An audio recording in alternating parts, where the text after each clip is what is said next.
जय Hind guys, welcome to my channel the lab of law. So हमने last video में section number 10, section number 11 and section number 12 cover किया था of the Indian Contract Act 1872। So आज हम इसके आगे ही चलने वाले हैं।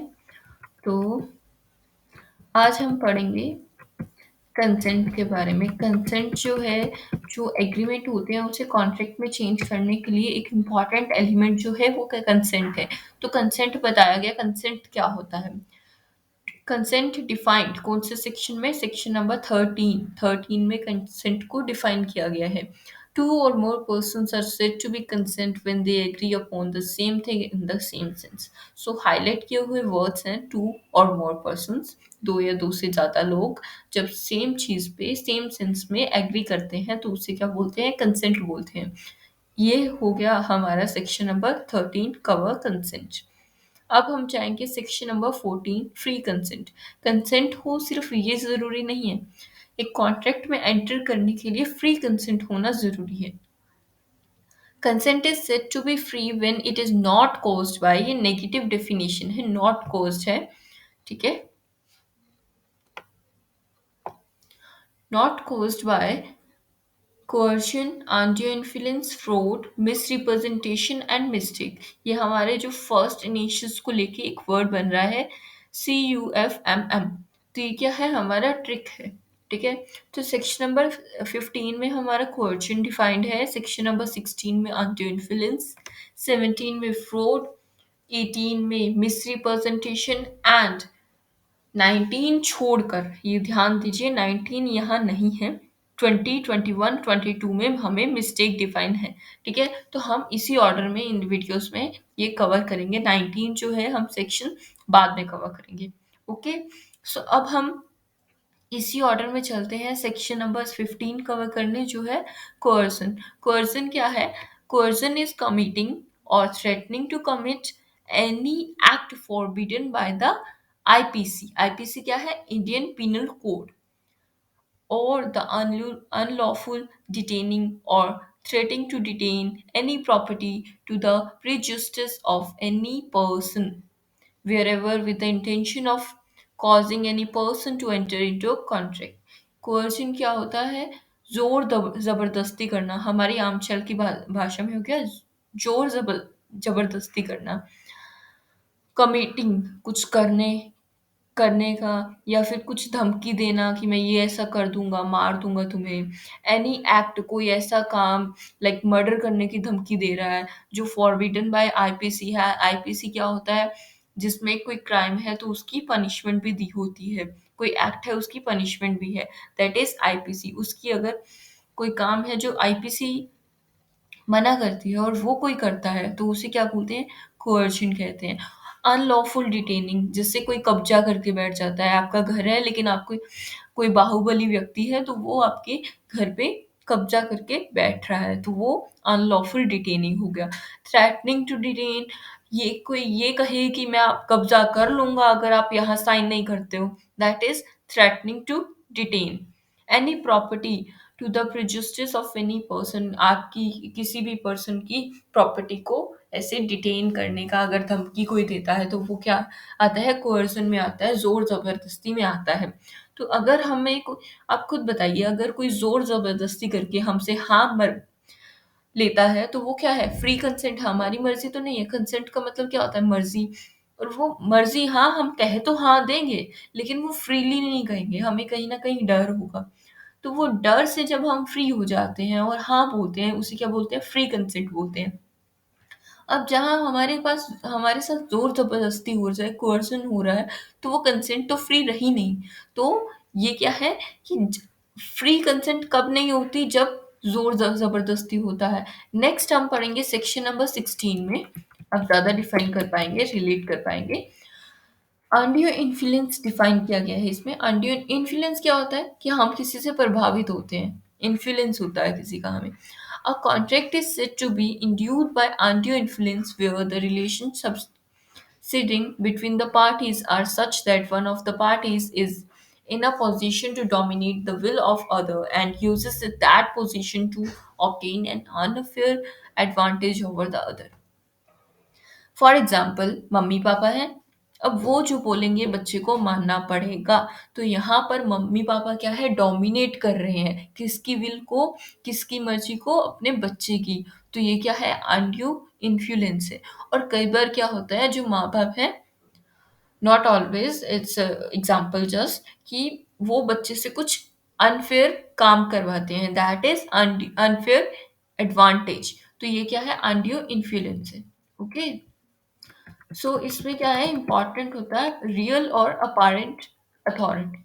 अपारेंट अथॉरिटी कैसे होती है, like a teacher and student की रिलेशन हो गया, पेरेंट्स और डॉटर, पेरेंट्स और चाइल्ड का रिलेशन हो गया। मतलब एक पर्सन जो रियली जो डोमिनेट कर सके दूसरे की विल को। मेंटल कैपेबिलिटी से रिलेटेड हो गया, जैसे रीजन ऑफ एज, कोई हमसे सीनियर है तो हमें उसकी बात माननी पड़ेगी।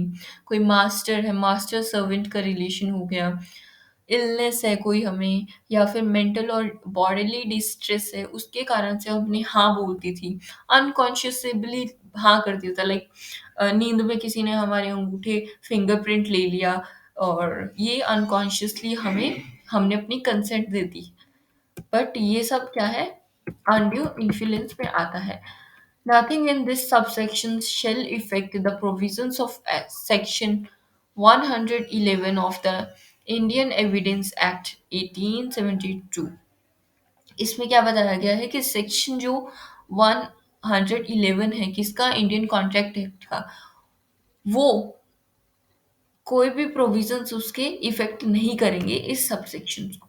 ओके, सो हमें इलस्ट्रेशंस दी गई हैं, आप इसे पॉज कीजिए वीडियो को और ध्यान से पढ़िए। A having advance money to his son, A एक पेरेंट है, वो अपने बच्चे जो चाइल्ड है उसको, सन को कुछ मनी देता है अभी ड्यूरिंग हिज माइनॉरिटी, माइनॉरिटी के बचपन, मतलब 18 ईयर्स से पहले। तो जब वो बी अपनी एज ऑब्टेन कर लेता है, तो बाद में क्या है, मिसयूज ऑफ पेरेंटल इन्फ्लुएंस। अब बी को तो पता नहीं था, वो तो बच्चा था, ठीक है। लेकिन जो ए ने कहा वो बी को मानना पड़ा। तो ये क्या था, अनड्यू इन्फ्लुएंस था, माइनॉरिटी के कारण अनड्यू इन्फ्लुएंस था। और ए जो है, मानिए नेक्स्ट वाली जो इलस्ट्रेशन है, केस है, उसमें क्या है, ए को कोई डिजीज है और बी के इन्फ्लुएंस में आके, क्यों बी के इन्फ्लुएंस में आके वो एग्री हो गया उसके लिए unreasonable sum of his professional services. अब क्या है, मान लो हम हॉस्पिटल जाते हैं, हमें वो कोई ऑपरेशन करवाना है, इमरजेंसी है, तो वो इमरजेंसी के नाम पे वो इतना पैसा चार्ज कर रहा है, लाइक जहाँ 10,000 में हमारा सर्विसेज का चार्ज बनता है, वो 1 लाख कर रहा है on the name of emergency, because हमें इमरजेंसी थी। तो ये क्या है, बी का अनड्यू इन्फ्लुएंस है। Okay, I guess you have understand. अगर समझ आ गया तो कमेंट डाउन कीजिए। ओके, और अगर प्रॉब्लम है तो वो भी कमेंट डाउन कीजिए। लेकिन जो हमारा थर्ड और सी और डी इलस्ट्रेशन दी गई है, इसमें बताया गया है कि अगर ए बी मनी लेंडर का जो है रिलेशन है, ए जो है मनी लेंडर है एक गांव का, बी जो है उससे कर्जा लेता है, ठीक है।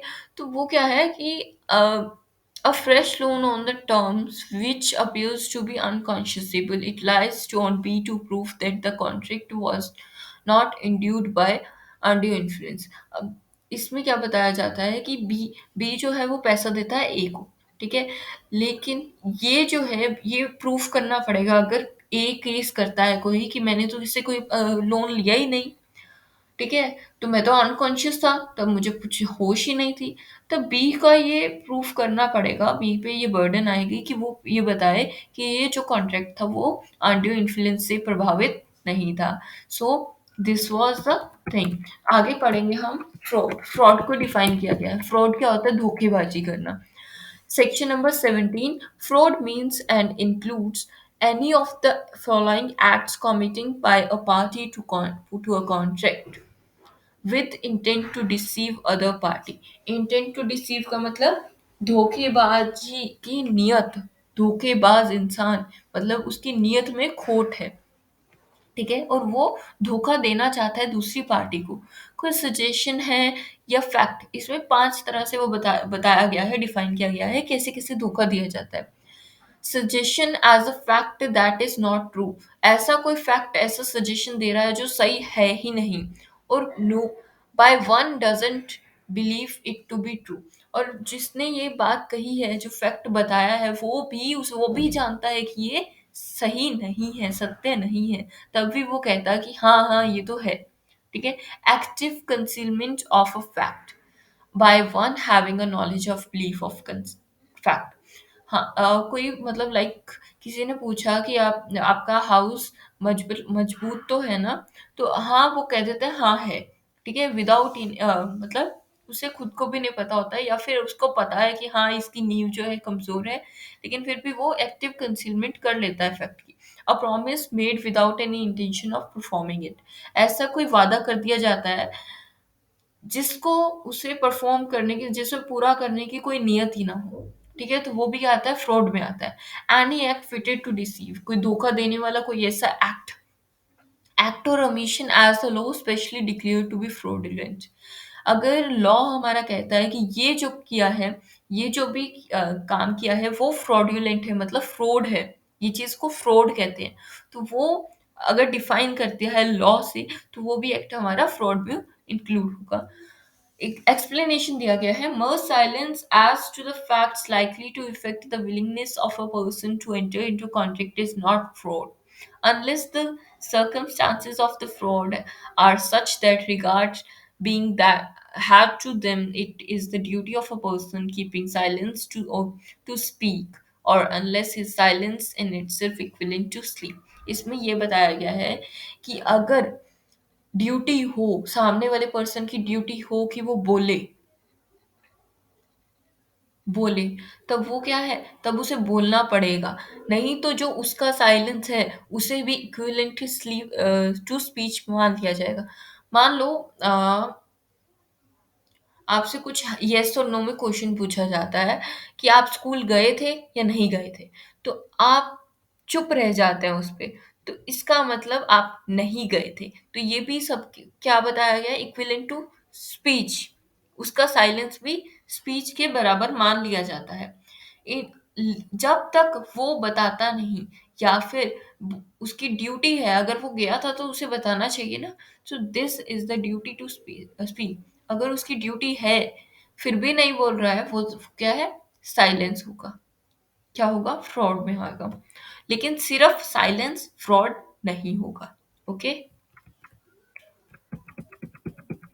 A sells by auction to B a horse which A knows to be unsound mind। A है, B को एक horse सेल करता है जो पागल है। He says nothing to the B about the horse unsoundness। This is not a fraud in A। B ने A को हॉर्स के पागल होने के बारे में कुछ नहीं बताया। This is not a fraud in A, लिए कोई फ्रॉड नहीं है ए के साथ। B is as doctor and has just come of age. Here, the relation between the parties would make A's duty to tell if the horse is unsound। Okay, तो इसमें बताया गया है कि वो पागल है या नहीं है, ये बताना पड़ेगा। B says to A, if he don't deny it, I shall assume that the sound how horses sound। यहाँ ए कहता है कि अगर आप मना नहीं करोगे तो मैं ये एज्यूम करूंगा, ये मानूंगा कि जो हॉर्स है वो साउंड माइंडेड है। अगर यहाँ जो ए है चुप रह जाता है, तो इसका मतलब इक्विवेलेंट टू स्पीच, मतलब वो हॉर्स क्या है, साउंड माइंडेड है। अगर वो बोलता है कि नहीं ऐसा नहीं है, तो वो रियल है। यहाँ उसका जो साउंड साइलेंट रहना है, वो फ्रॉड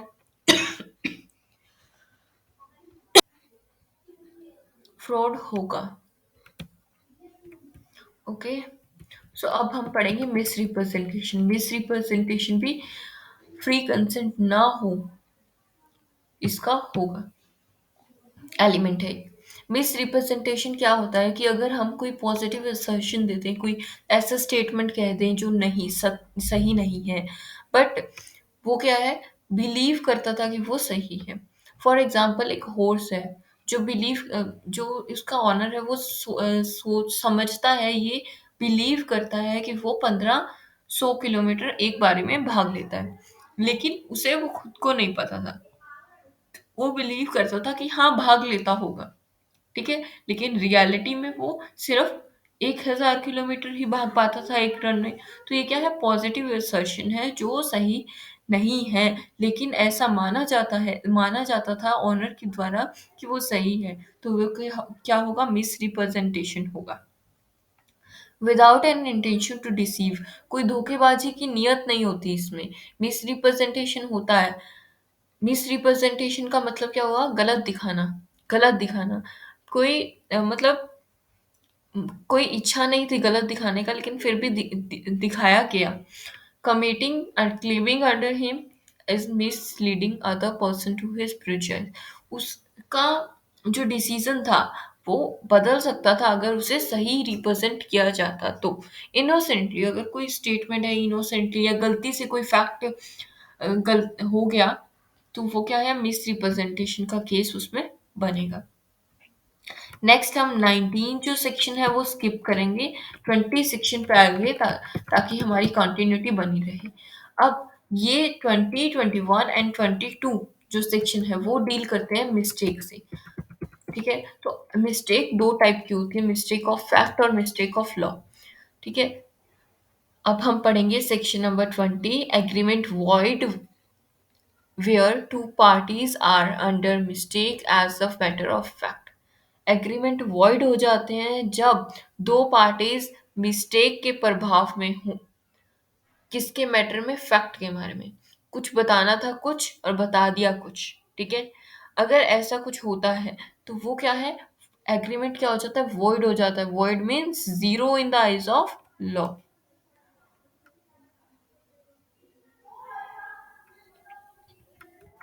अब इसमें इलस्ट्रेशन दिया गया है, बी इलस्ट्रेशन पे ध्यान दीजिए।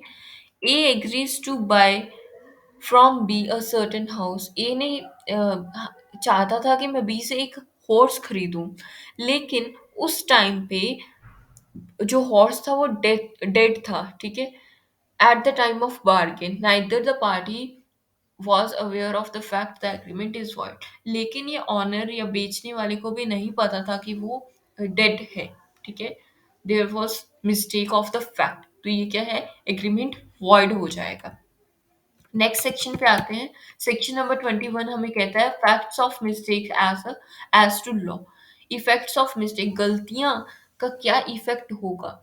अ कॉन्ट्रैक्ट इज नॉट वॉइडेबल, जहां लॉ की बात आए वो वॉइडेबल नहीं होगा, because it was caused by a mistake as to any fact in force in India, but a mistake as to a fact of law in force in India has the same effect as the mistake of fact।